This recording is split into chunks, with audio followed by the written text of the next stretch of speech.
পুলিশি রাজ খতম করতে হবে। পুলিশি রাজ দিয়ে হবে না। রাস্তায় আছি, রাস্তায় থাকবো। অনেক পুলিশ অফিসার দেখেছি, অনেক পুলিশ অফিসার দেখা আছে, অনেক দেখেছি। চেয়ারম্যান মিউনিসিপ্যালিটি আছে, অমিয়দা আছে, তারপরে উত্তম আছে, গৌর আছে, এবং সবচেয়ে বড় কথা হচ্ছে রাজেশ শাহ এবং ওনার স্ত্রী রয়েছে। আপনারা জানেন যে কয়েকদিন আগে রাজেশ শাহকে পুকুয়াকে অ্যারেস্ট করেছিল। তারপর তো কোর্টে যাওয়া আছে, কোর্টে বেল পেয়েছে, কিন্তু থানাতে নিয়ে এসে তাকে যেভাবে পিটিয়েছে, এ অবর্ণনীয়ভাবে পিটিয়েছে।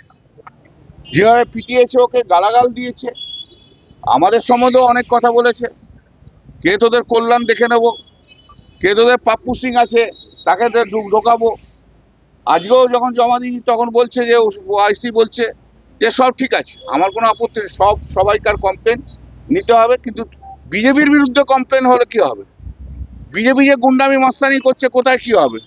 এই ক্ষমতাটা বিজেপিকে খেয়ে দিয়েছে। থানার বড়বাবু কি ঘুমোচ্ছে? বাড়ি যে বুলডোজার দিয়ে ভেঙে দেওয়া হচ্ছে, বিজেপির লোকেরা যে পুলিশ দিয়ে কোনো নোটিশ না দিয়ে, এটা কি ঠিক হচ্ছে?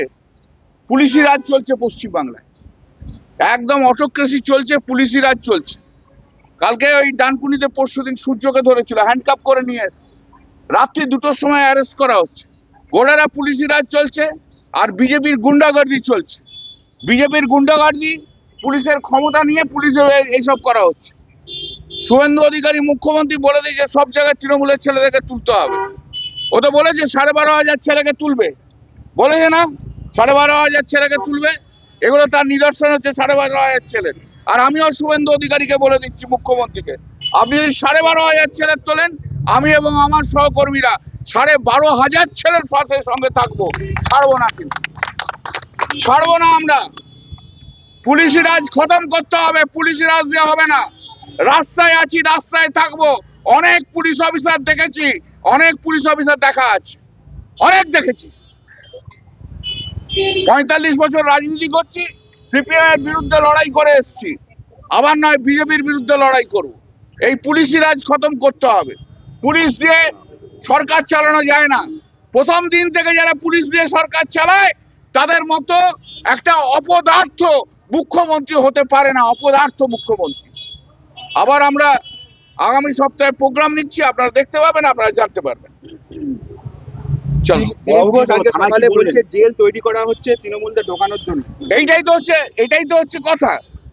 এটাই তো হচ্ছে কথা। কতটা অটোক্রেসি হলে, কতটা ক্ষমতাবান হলে এই সমস্ত কথা বলে। অশিক্ষিত লোকেরা মন্ত্রী হয়ে গেছে, তাদের কি করা যাবে? অশিক্ষিত লোকেরা যদি মন্ত্রী হয়ে যায়, যারা আইন জানে না, যারা সংবিধান জানে না, তারা যদি মন্ত্রী হয়, তাদের যা হবার তাই হচ্ছে দেশে, পশ্চিমবাংলায়। কিন্তু মনে রাখবেন, পশ্চিমবাংলার ইস্যু সারা ভারতবর্ষের ইস্যু হয়ে দাঁড়িয়েছে। আগামী 3 বছরের মধ্যে এই পশ্চিমবাংলায় পরিবর্তন হবেই, হবেই, হবেই। কি বললেন? বলে আমরা উনি কমপ্লেনটা রিসিভ করলেন, হালকা থ্রেট দিয়ে দিল রাজেশ সাহকে। ওর বিরুদ্ধেও কমপ্লেন আছে, আমরাও সেগুলো ইনভেস্টিগেশন করবো। ইনভেস্টিগেশন যদি না হয়, হাইকোর্ট সুপ্রিম কোর্ট পর্যন্ত টেনে নিয়ে যাবো শ্রীরামপুরের থানার পুলিশ অফিসারদের। মূলত আজকে অভিযোগটা কি নিয়ে দিলেন? পালাগান দিয়ে তাকে অ্যাসল্ট করেছে, এই তো লেখা আছে। Thereafter, personnel of Shrirampur Police Station, along with the central forces, arrived at the spot. Instead of taking lawful action against the miscreant, they brutally assaulted me, harassed my wife, used strong and abusive language against our party and senior leaders, and forcefully detained me. Subsequently, I was sent to jail without proper justice. That the entire incident and parts of the assault have been recorded on mobile phone footage, which may be verified during investigation.